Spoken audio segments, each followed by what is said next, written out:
Sa panahon ng mabilis na impormasyon at kaliwat kanang balita, kailangan mo ng isang channel na mapagkakatiwalaan, diretsyo at para sa bayan. Ito ang Balitang Pambansa, ang iyong bagong tahanan ng mainit na issue, tunay na impormasyon at mga balitang hindi mo dapat palampasin. Mula sa mga trending na kaganapan sa social media hanggang sa mga seryosong isyong pambansa. Bantay kami sa bawat sulok ng bansa para sa iyo. Hindi lang basta chismis, kundi validated news, mga impormasyon na may batayan at mga kwento ng tunay na buhay Pilipino.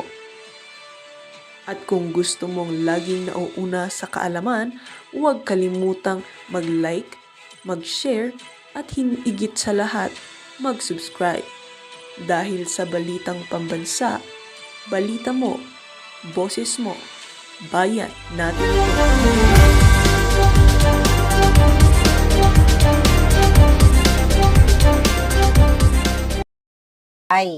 Pero hindi sila nagkaso sa kabila ng kanilang pangnanakot sa akin na pa-Interpol, ipadukot, ipapatay lahat na. Okay, binalikan lang natin. Now, natatandaan ninyo, ako, okay, din sinundan ni Dean Chase, ang naglabas ng issue na kung saan na sinasabihan pa tayong fake news noon na si Paulo Tantoco ay talagang namatay siya dahil siya po ay gumamit ng favorite din na ipinagbabawal na polvoron ni Marcos Jr. At hindi lang yan, umamin mismo yung kanyang asawa. So ito, mga kababayan, pinapakita ko lang yung timeline sa inyo. Okay? Para magkakaintindihan tayo, pinapakita lang natin yung timeline. Ngayon, kung naalala ninyo mga palangga, ay nag-request tayo ng report sa Beverly Hills Police. Okay? So, nag-report tayo. Papakita ko lang yung mga papeles. Ito, hawak ako yung mga papel. Wait a minute. Just to, bigyan ko kayo ng timeline. Noong April 21, ito yung report sa atin ng Beverly Hills. Okay? Na kung saan nag-request tayo ng investigation ng record ng kanilang pag-investigate. So ito na nga ang pinakita sa yan ang nilabas na ito din ng mga media pero at tayo ang unang naglabas nito. So ayan yung binigay sa atin ng Beverly Hills Police na sinasabi dito on Saturday, March 8, 2025, approximately 11:30 hours, officers were dispatched to the Beverly Hilton Hotel regarding a person not breathing. Officers entered the room and observed hotel security performing chest compression. Then, ito, hindi pa buo. So, actually, ito yan. Ito, ano yan? Snail mail. So, that's from where? County of Los Angeles. Email lang pala yan. So, ang ginawa ko, sumulat tayo. Ito yung mga envelope na pinagdala sa atin. No? Ito ay, una, sumulat tayo sa coroner's, certified pa nga, coroner's office, para manghingi, nagbayad pa tayo dyan. Ayan yung kanya, para lang to prove, yan yung galing sa coroner's office, yan yung unang envelope. Mamaya isa-isahin natin yan. Then, ito yung latest envelope na pinadala sa akin. Ito yung pag-uusapan natin. Alright? So, ayan. Sinandyan sa akin, under my name. Okay? So, ayan yung registered mail. Ayan, kahit i-check nyo yan, certified mail pala. Ayan, galing sa coroner's office. So, itong mga dokumentong ito, binayaran natin to. Kaya, tayo ay nakakuha nito. Okay? Ito yung, actually, yung resibo natin from the County of Los Angeles Coroner's Office. Ito yung unang receipt. Okay? Na binayaran natin $49. Okay? Ready to process. So, orders completed. Ayan, mga kababayan. Yan. Okay. Yung mga bagay-bagay na yan. Right. So, hindi ko papakita. Ito naman ang na-obtain ni Dean Chase. Ito naman na may mga redacted, Ito naman yung na-obtain niya. Pinag-match ko actually. Bago tayo nag-live, pinag-match ko yung mga information. Pero syempre, hindi yan 100% magmamatch kasi iba yung coroner's report, iba yung police report. Ang coroner's report, nagpo-focus lang sila sa katawan ng decedent o yung namatay. While yung police report ay tumututok sa kung may foul play, kung sino ang mga sangkot sa crime, yung mga ganon. Okay? Now, here's another, okay. This is from Beverly Hills. Okay? Then, eto na tayo ngayon, mga palangga. Okay? This is from Beverly Hills. Okay? Okay. Now, punta tayo dito. And this is it. Okay? Binigay lang natin yung timeline sa inyo. Right? So, ito, mga kababayan, ito yung sinend sa atin, nakakatanggap lang natin the other day. Buo ito. Okay? So, una, yung death investigation summary. Ayan yung pangalan niya. Ayan, o. Buo yan. Okay? 1. Okay? Then, kung makikita ninyo, yung kanyang mga detalye. Babasahin na lang natin kasi may mga sensitive information na hindi natin pwedeng ipakita. So, summary and opinion, narrative, okay, summary and opinion narrative, decedent identification, yung mga coroners dyan, yung mga medical practitioner dyan, or yung mga sa atin, medico-legal, alam nyo itong sinasabi ko. Prior post-mortem procedures, external examination, i-enumerate ko lang sa inyo ito, mga kababayan, kasi ito yung full report ng medical or coroner's report ng Los Angeles. Meron ditong kasinungalingan si Dina Arroyo na pag-uusapan natin, yung asawa nung namatay, na appointee ni Marcos Jr. Okay, si Dina Arroyo, ulitin natin, siya po ay deputy, andali lang. Okay? Siya ay, palangga ay deputy social secretary for the president. Okay? Now, o bangag. Ngayon, mga palangga, ayaw po kay ating boses. So, eto basahin ko lang. Bawat page may criminal case number. 2025-04377. Ayan, o. Para lang to prove a point. Ayan, o. Ayan. So, kasi itong mga ibang ebidensya, hair, skin, tattoos, wala siyang tattoo. Tingnan natin. Ay, tingnan natin kung anong meron siya dito. Okay, katulad nitong okay, male, body weight niya, 201 pounds pala siya. So, mabigat talaga siya. So, height niya, 66 inches, BMI, 32, 4 pound, and, okay, hindi na importante. Okay, so, nakalagay dito yung skin niya, tattoo, wala siyang tattoo. Okay, ang sclerae niya, congested. Tignan natin kung ano yung mga importante. Yung leg niya, normal. Chest, normal. Ang abdomen niya is obese. Nakalagay dito. Then, again, hindi may mga dokumento na hindi natin pwede ipakita. Pero yung pinaka-synopsis, pwede ko ipakita sa inyo. Okay? What else? Postmortem charges. Liver mortis. Color red. Okay. Okay. Evidence of traumatic injury, none. Examination procedures and ancillary testing. Okay. So, sabi dito, photography taken. Okay. So, ang test niya, ang medical doctor niyan ay si Dr. Jaborian Rafi. Okay? So, anyway, natapos niya ang kanyang pag-exam ay nung July 9. Imagine mo, kaya pala matagal. Di ba, nung nag-request tayo, kung mapapansin nyo dito, nung nag-request tayo ng April, wala pang maibibigay sa atin kasi under investigation. Okay? Under investigation. Ayan, o. Ayan, April yan. So anyway, ang sabi dito, completed ng Senior Deputy Medical Examiner ng July 9, 2025, 11:23. Okay? So, may mga drawing ng mga, ito. Hindi na natin ito papakita, pero ginapay-pay lang natin. Kasi hindi ko pwede ipakita to. Alright? So, ayan, pinapay-pay lang natin. Ito yung drawing ng kanyang katawan nung siya ay natagpuan. Yung mga, kung meron ba siyang,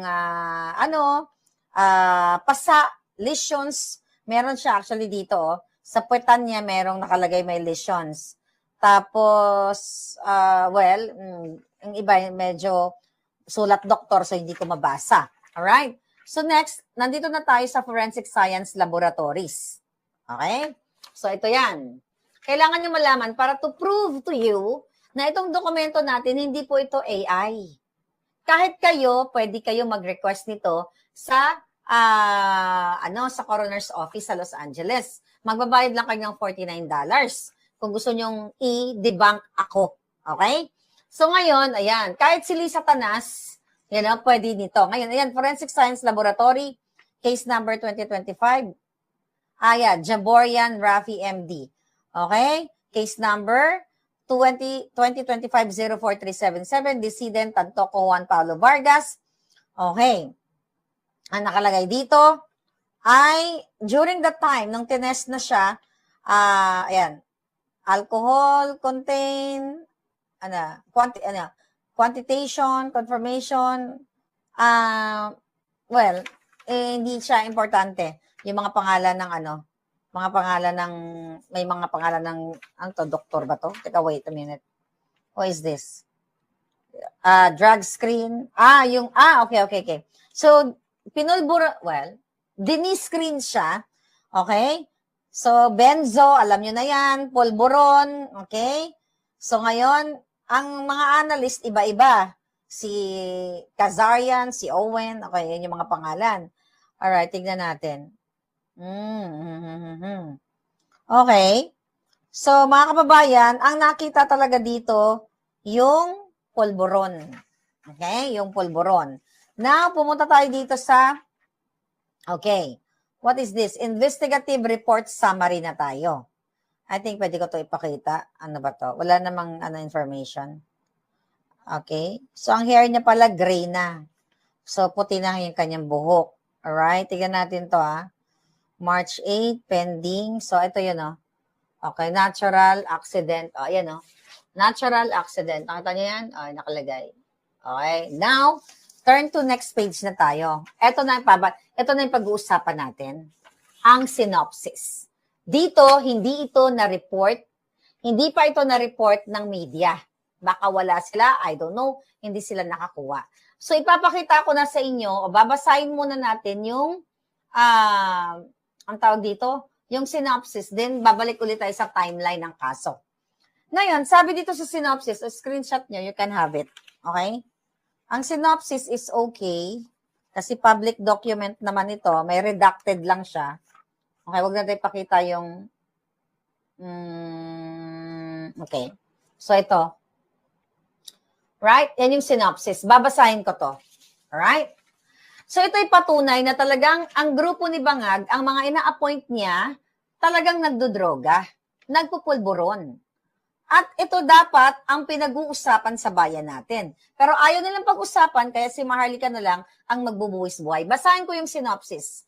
Anyone, doctors, nurses, medical, chuba-chuchu. Pero ito naman lahat ay Googleable if you want to. Sabi dito sa synopsis, mga palangga, according, listen to this, very important.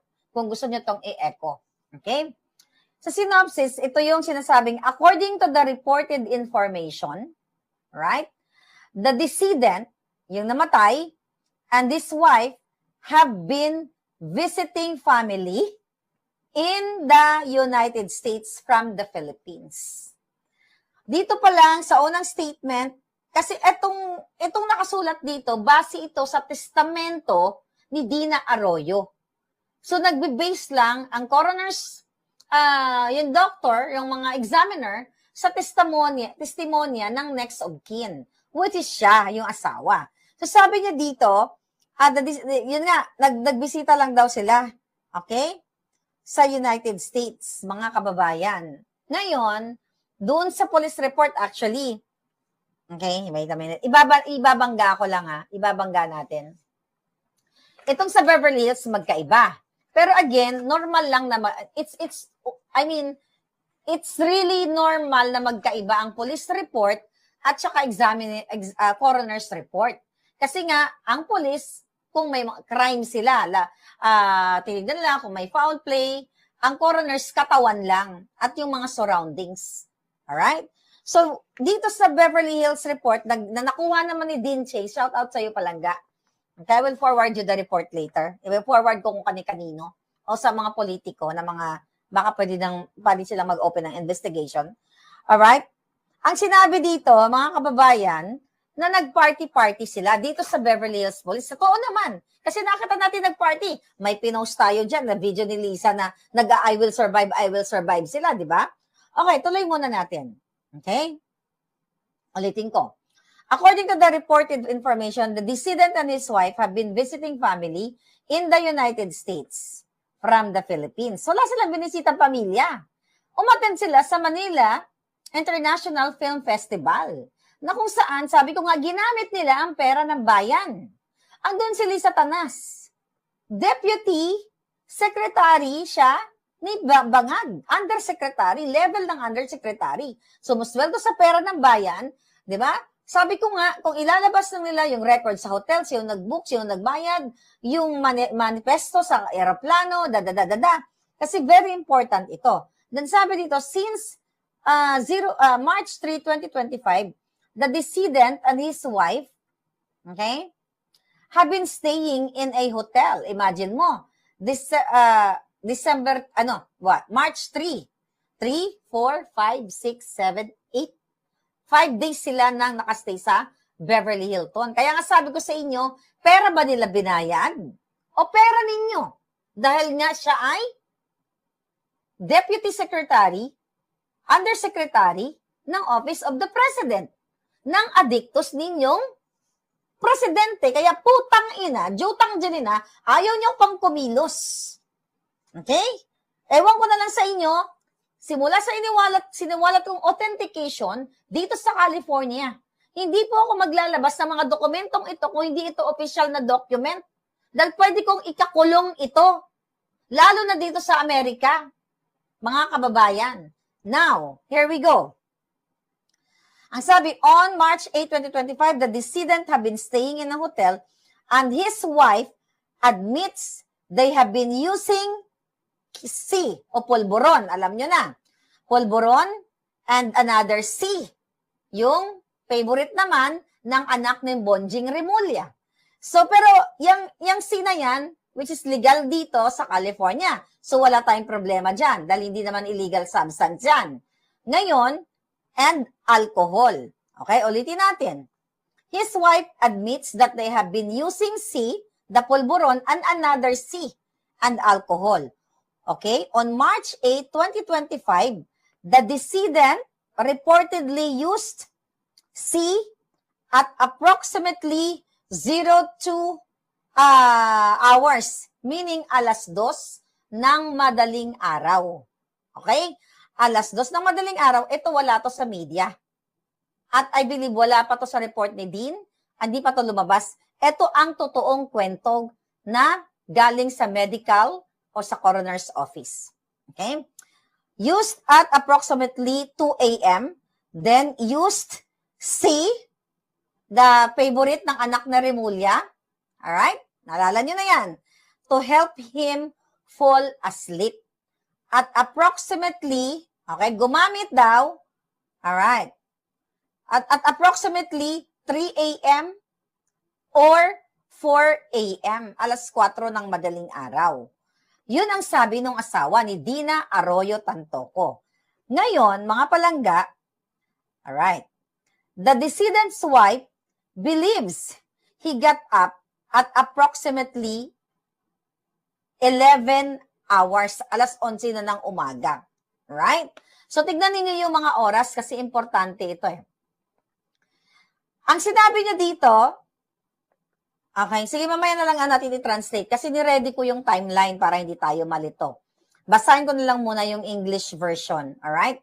She admits that decedent was in the bathroom and she cannot confirm or deny if he used D while alone in the bathroom. Medyo, tignan mo Sinabi niya nung 2:00 ng madaling araw, umamin siya na gumamit sila ng double C. At nagtumungga pa sila. Pero nung 11:00 na, 'di ba, ng umaga, okay, nung sinabi niya dito, she admits that the decedent coming out, wait, sorry. Sorry, ang liit kasi. Labo ng mata ni Inday. Okay, alright. So, wait a minute. She admits that the decedent was in the bathroom and she cannot confirm or deny if he used D while alone in the bathroom. She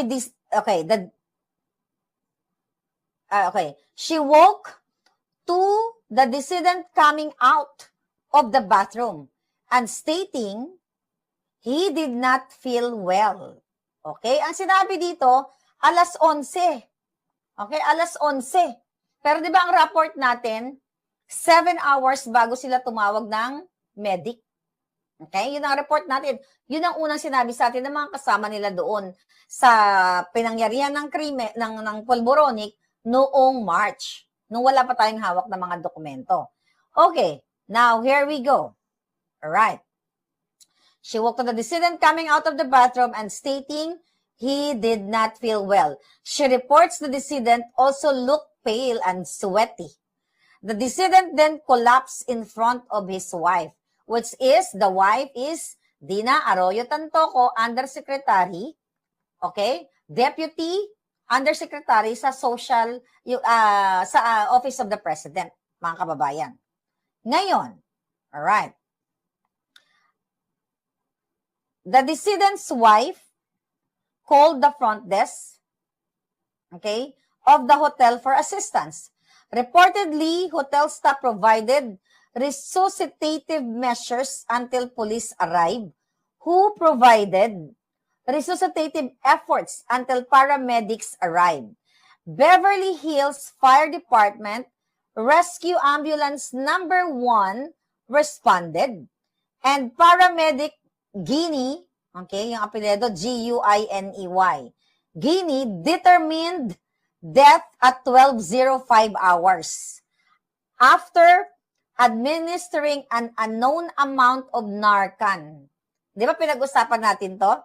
And several minutes of life-saving measures. Di ba? May mga nurses tayo, mga nag-comment at doctors na kung nagsisi siya, hindi makakatulong yung Narcan. Pero usually, binibigay naman talaga yung Narcan, life-saving siya kasi baka merong Fenta o kung ano-ano pa.